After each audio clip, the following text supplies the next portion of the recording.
So many people give their attention to what's happening in their life. And there are a lot of things that are happening in your life that are wonderful. We encourage you to focus upon those. But we encourage you to be more of a selective sifter, to sift through the aspects of your life and focus upon the things that feel good when you focus upon them. You just can't get enough of that. Anytime you focus upon something that feels good, you're coming into alignment with who you really are and with what's being held for you in vibrational escrow.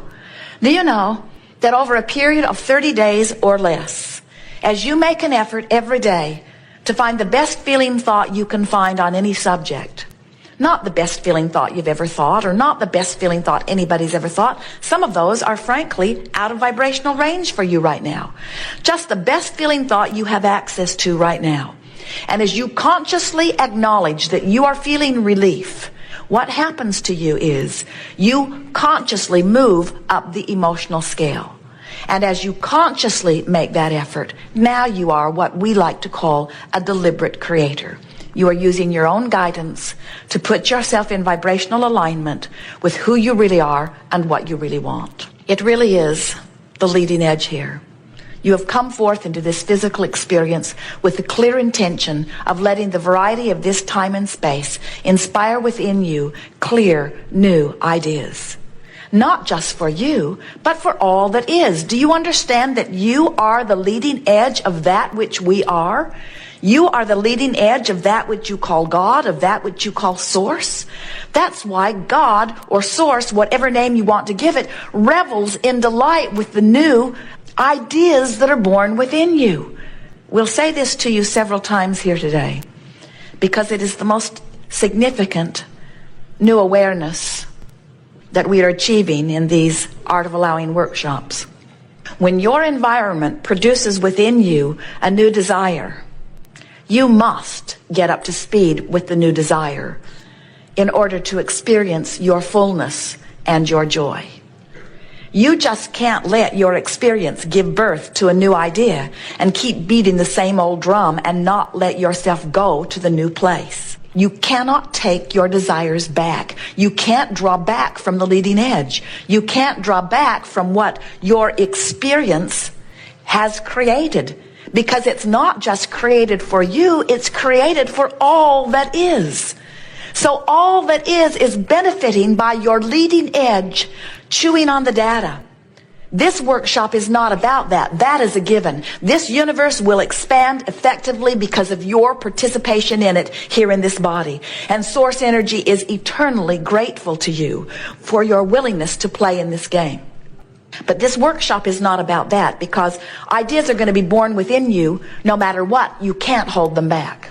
And Source is going to get into sync with those ideas that are born within you. You can't hold Source back, but you can hold you back. And when you do, you feel negative emotion. You cannot be up to speed with all that you are and all that you are becoming, but you'll feel negative emotion. Your guidance system is letting you know. Jerry and Esther, as they travel from Phoenix to San Diego, they do it quite often. Over the years, they've done it many, many times. They love to be in San Diego. And it's a 400-mile trip. They know the way. The journey is so understandable to them that they never worry at all. They don't get to the halfway point of Yuma and freak out because they're not in San Diego and get all disoriented and turn around and go back to Phoenix. It's really clear. They know they've got to go west, and they know about how long it will take, and they don't worry about it. They just keep going, and they always get there. But many of your journeys, like those from not enough money to plenty of money, or from sickness to wellness, or from a not wonderful relationship to a wonderful one, or from an absent of wonderful relationship to the presence of a wonderful relationship. There are many journeys that you are upon that you don't know are quantifiable, like the journey from Phoenix to San Diego. And the reason you don't know they're quantifiable is because you're not utilizing the guidance system that is within you to let you know which way you're going. We see some of you.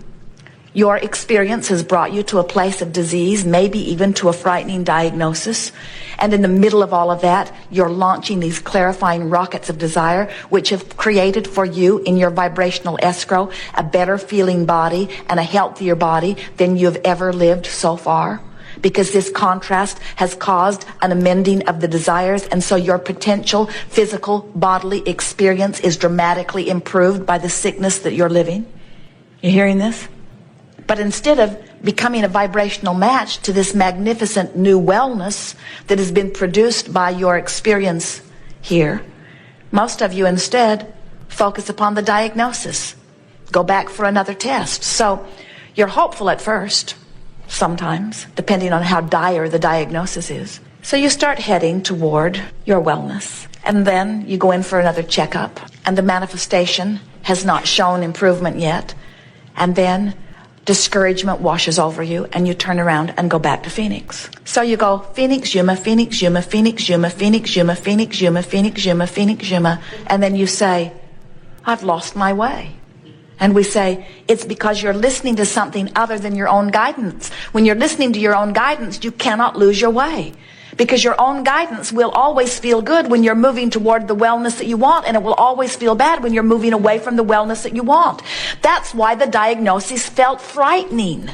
That feeling that you have is your indication that this thought that you've got activated right now is taking you in the opposite direction of what you want. It's your Magellan saying, when possible, make a legal U-turn. But what's happening to so many of you is you have learned through trial and error, as you've been banging around with other humans, you've listened to them who try to guide you. And there are so many opinions. Go this way, try this medicine. Go this way, try this, try this, try this, try this. And you get lost out there in the desert, where if you would just listen to the way you feel, and you would reach for the increasingly better feeling thought, you will find your way on your path. And in time you will discover something that we know so well, and that is, it's lots of fun on your way to where you want to be. And the reason that that is such an important thing for you to try to comprehend is because you're not ever going to get it done. There are always, always, always going to be more unfulfilled desires. There will ever be more in vibrational escrow that you are reaching toward. So if you're waiting until it's manifested before you feel good, you're going to have a long, long wait, because it can't manifest until you feel good.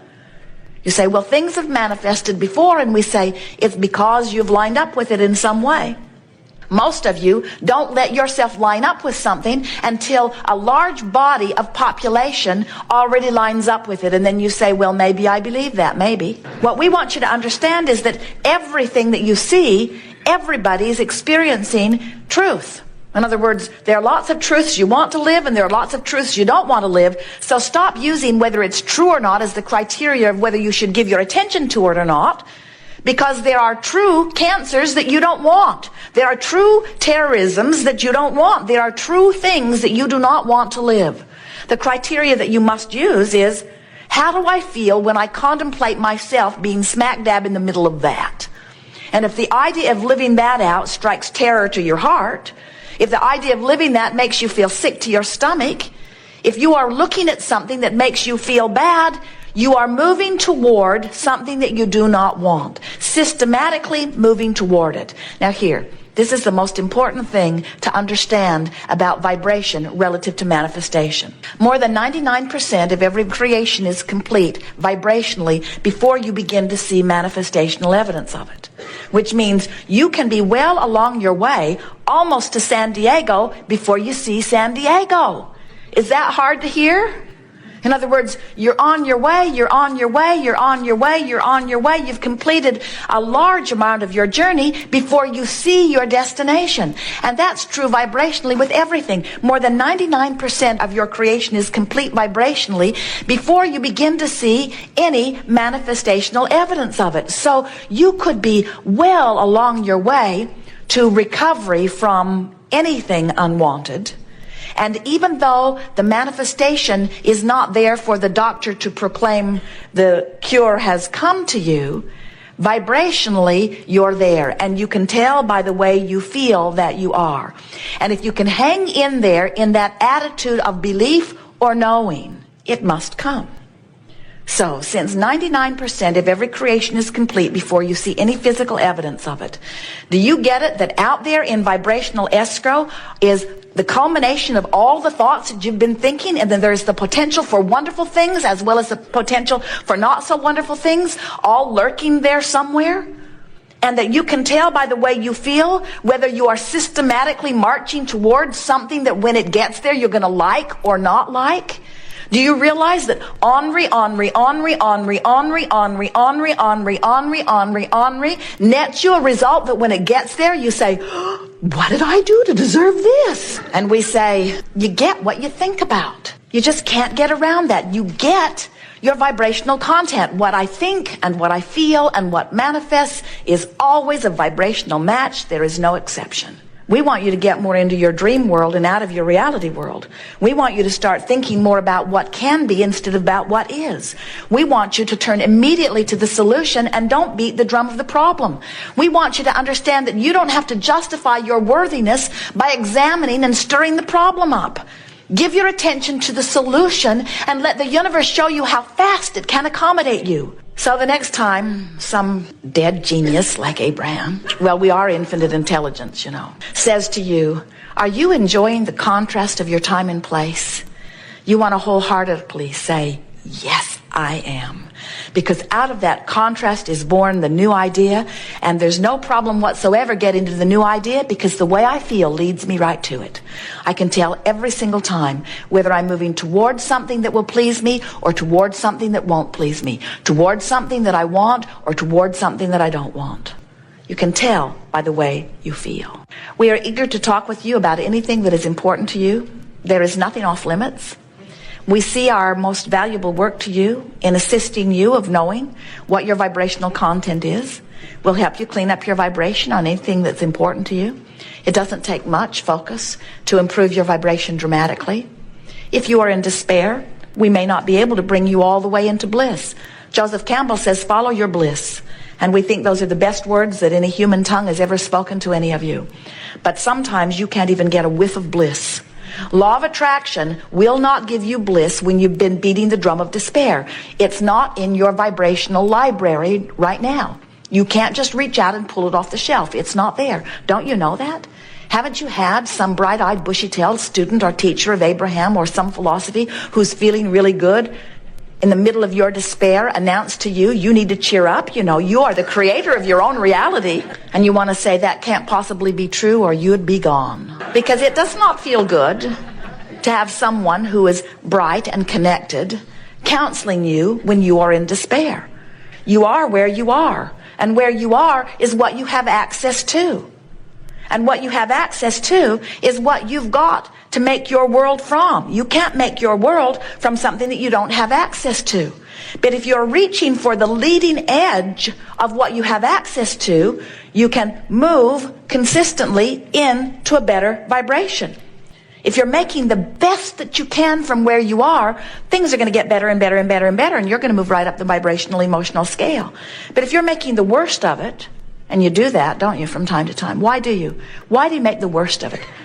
Esther knows why she does it. She makes the worst of something because she saw it coming and tried to warn people. And then when it got there, she wants to say, see, I was right. I knew that bad thing was coming. We should have all been smart enough not to let it come. And we say, are you smart enough not to keep it here? Or do you want to keep talking about how you saw it coming?